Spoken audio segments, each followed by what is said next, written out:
Brought to you by Prudential. Live well. Make a flag. Be your own rock.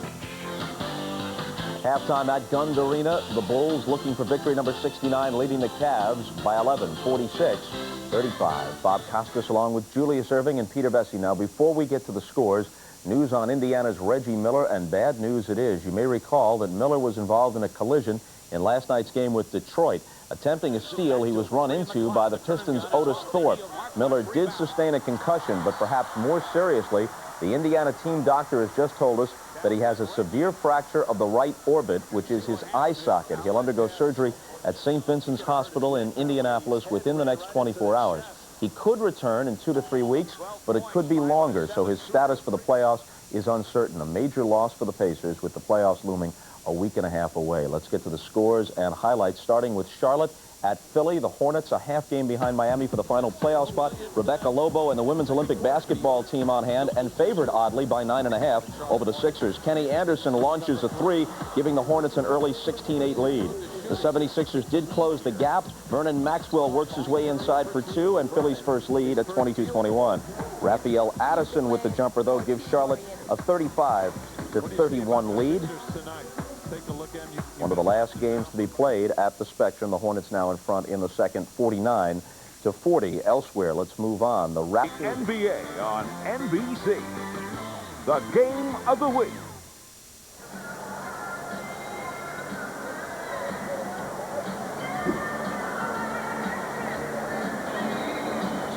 Halftime, the Bulls over the Cavaliers, 46-35.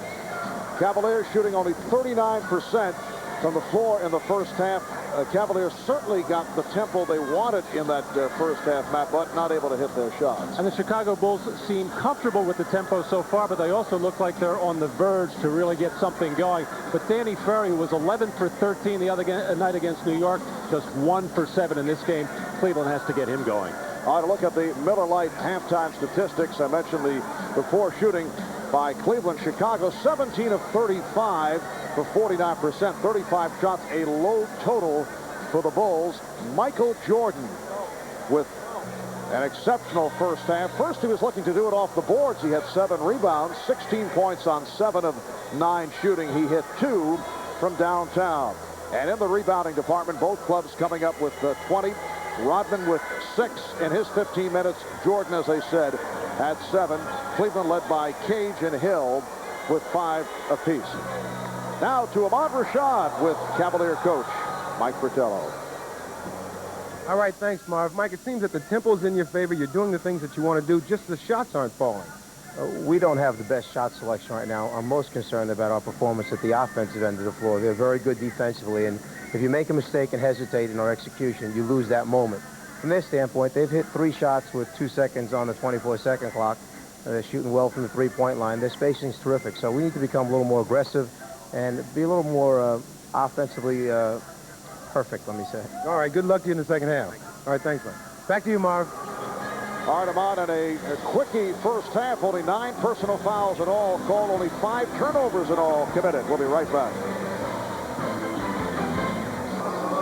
Welcome back to the Gund Arena in Cleveland. The Bulls have an 11